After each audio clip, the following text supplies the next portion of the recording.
जो भी प्रतिभागी लोग इसमें भाग ले रहे हैं उनको उनका बहुत बहुत स्वागत है। साथ में जो है एक बार शिवानंद जी को धन्यवाद भी देना चाहता हूं कि उनकी जो ये पहल है ये काफी सार्थक पहल है। और आज का जो विषय या टॉपिक आप लोगों ने रखा है आरटीआई कानून की धारा 41B। अब हम अगर एक्ट के हिसाब से जाते हैं तो आप थोड़ा सा जो है क्या कहते हैं मुझे समय दें तो मैं एक बार जल्दी से धाराएं इसकी पढ़ दूं कि क्या होना चाहिए। ज्यादा समय नहीं लगेगा। सबसे पहले तो इसके हम शीर्षक पे आते हैं जो आपका ये है ऑब्लिगेशंस ऑफ पब्लिक अथॉरिटी। ये जो बेसिकली धारा है आपकी 4 जो है सेक्शन 4 है, बाद में भी उसके सब सेक्शंस पे आएंगे। ये इसमें बेसिकली जो है पीआईओ कहीं से नहीं आता है, कोई नहीं आता है। इसमें लोक प्राधिकारी यानी पब्लिक अथॉरिटी के ऊपर सारा फोकस है कि पब्लिक अथॉरिटी के क्या क्या करना चाहिए, पब्लिक अथॉरिटी के क्या दायित्व होने चाहिए। अब मैं इसको एक बहुत जल्दी पढ़ देता हूं। Obligations of public authorities.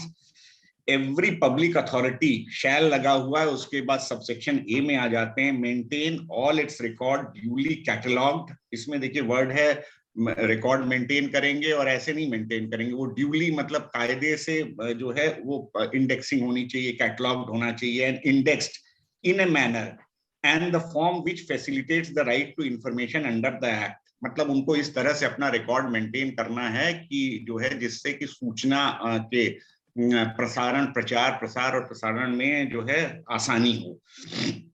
And ensure that all the records that are appropriate to be computerized within a reasonable time and subject to availability of resources, computerized and connected through a network all over the country on different system, so that access to such record is facilitated। मतलब इनको ये सब computer पे कर देना है।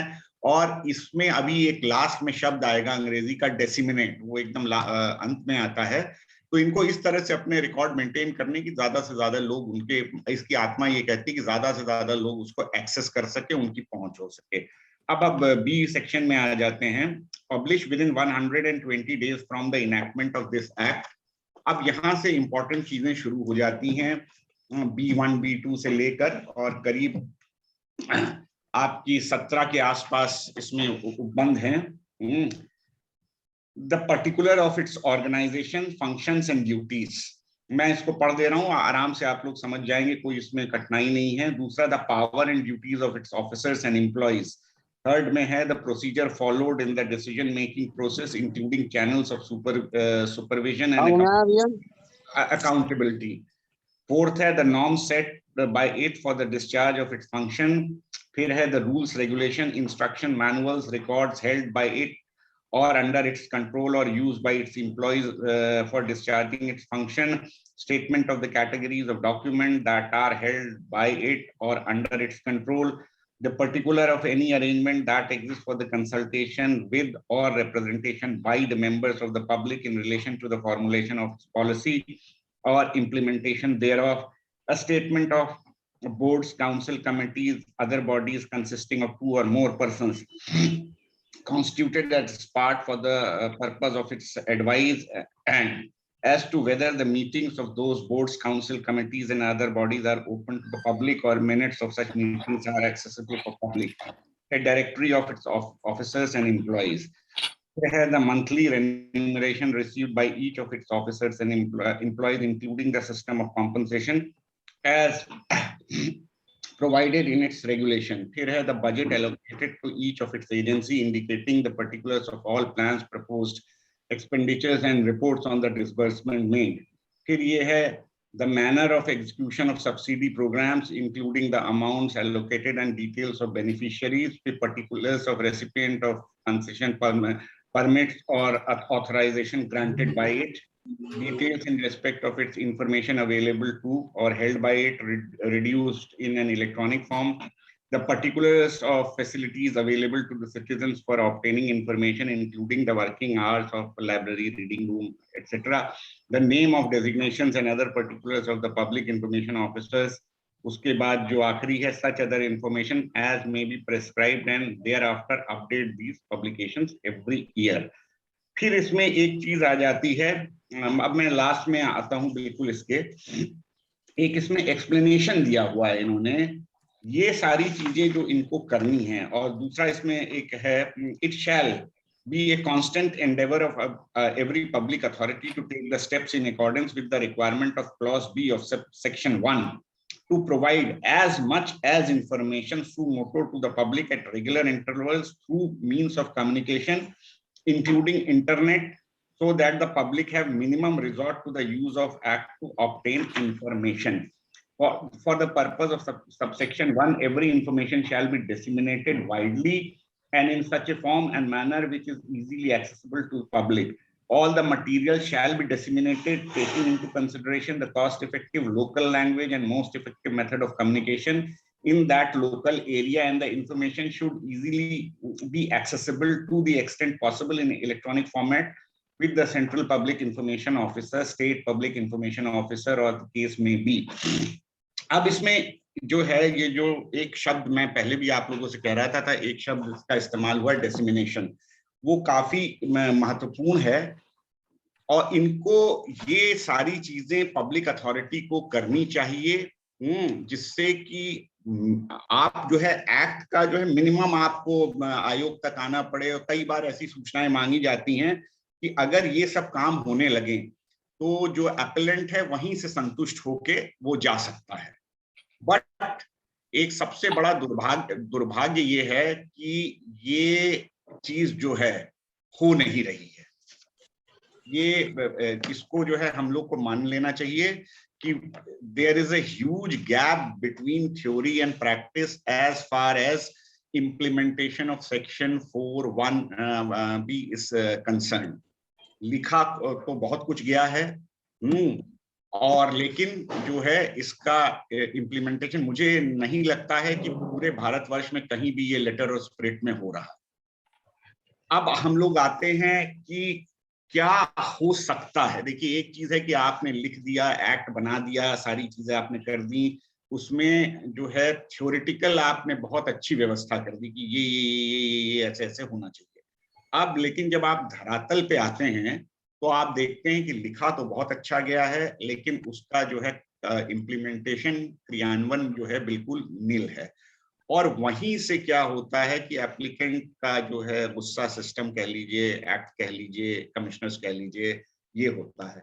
अच्छा, अब देखिए ये जो चीज है इसमें दिक्कत क्या है, इसका सोल्यूशन पे हम लोग थोड़ी सी अगर बात कर लें, जहां तक मुझे अपना लगता है, जो मेरे व्यवहारिक अनुभव हैं इसमें, जहां तक सेक्शन 4(b) का सवाल है, सारे के सारा दारोमदार पब्लिक अथॉरिटी पे है और पीआईओ का कोई रोल नहीं है। पीआईओ इसमें मेंशन भी नहीं है, पीआईओ इसके बाद से आता है।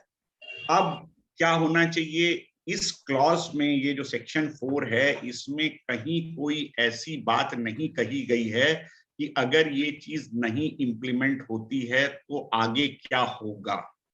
बेसिकली जो ये है, इन्होंने लिख तो दिया है, ये मैंडेटरी एक तरह से एक्ट में डाल के इन्होंने किया है, बट लेकिन ये लेटर में तो मैंडेटरी हो गया, लेकिन जो स्पिरिट है इसकी जो होनी चाहिए वो जो है डायरेक्टरी नेचर की हो गई है। मतलब लिख के तो आपने कह दिया कि ये चीजें होनी चाहिए, लेकिन क्या वास्तव में वो हो रही हैं? तो जब तक इस सेक्शन के साथ कोई जो है पीनल एक्शन नहीं जुड़ेगा, यानी दंड की कोई वो नहीं होगी कि अगर पब्लिक अथॉरिटी ये नहीं करती हैं तो उसके परिणाम ये होंगे। देखिए, बहुत सिंपल सी चीज है, जैसे एक छोटा सा उदाहरण मैं देता हूं कि ट्रैफिक सिग्नल है। अगर ट्रैफिक सिग्नल के साथ ये चीज हटा दी जाए कि आप उसका वायलेशन करते हैं या पालन नहीं करते हैं तो कुछ नहीं होगा आपको, तो उसमें आदमी निडर हो जाता है। क्यों पालन होता है? क्योंकि जैसे ही आपने ट्रैफिक रूल्स ब्रेक किए फिर चालान है आपका, फिर उससे अगर कुछ और आपने बड़ा किया तो फिर सजा है, तमाम तरह की चीजें हैं। अच्छा, इसी तरह से ये है कि जब तक इसके साथ कोई पीनल एक्शन नहीं होगा, तो दंड का प्रावधान नहीं होगा, तो तब तक इसको इम्प्लीमेंट कराना जो है वो मुश्किल है। अच्छा, दूसरी चीज है कि ये एडमिनिस्ट्रेटिव लेवल की चीज है। आयोग इसमें जो है लिख सकता है चीजें जो है सरकार को कि भाई आपके उसमें जो है पब्लिक अथॉरिटी जो भी हैं वो अपने अंडर जो भी डिपार्टमेंट है उसमें इसका क्रियान्वयन वो ठीक से नहीं करा रहे हैं, आप कृपया अपने स्तर से देखिए। तो हमारा भी रोल ये हो जाता है कि वी कैन ओनली राइट कि भाई ये नहीं हो रहा है, इस पब्लिक अथॉरिटी ने रिकॉर्ड नहीं मेंटेन करके रखे, रजिस्टर्स प्रॉपर नहीं है, इंफॉर्मेशन डिसिमिनेशन में बाधा आती है, बिल्कुल सुधरते नहीं है। लेकिन इसको इम्प्लीमेंट कराना बेसिकली एडमिनिस्ट्रेटिव अथॉरिटीज का जो है काम है।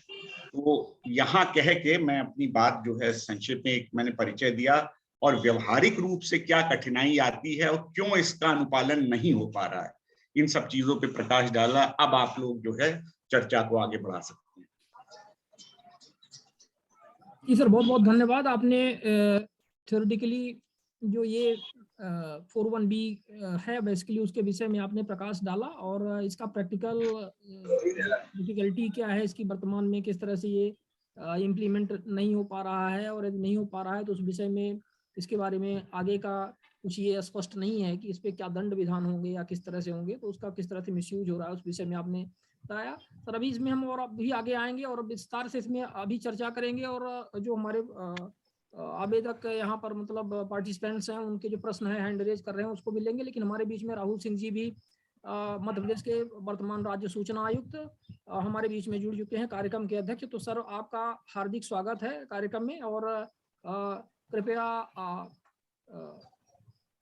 अपना मार्गदर्शन प्रदान करें। हालांकि हम जैसा कि हम बताना चाहेंगे कि हमने शुरू में ही बताया कि किस तरह से आपने रीवा संभाग का जो प्रभार लिया हुआ है, तो इसमें कितना मूलचूल परिवर्तन आया है जब इसको रीवा में लागू किया गया था सबसे पहले, और अब पूरे मध्य प्रदेश में लागू करने के आदेश दिए गए हैं। 90 डेज का टाइम दिया गया है जीएडी को और अन्य विभागाध्यक्ष को। विस्तार से सर बताएंगे। सर आपका हार्दिक स्वागत है। शुक्रिया शिवानंद जी। और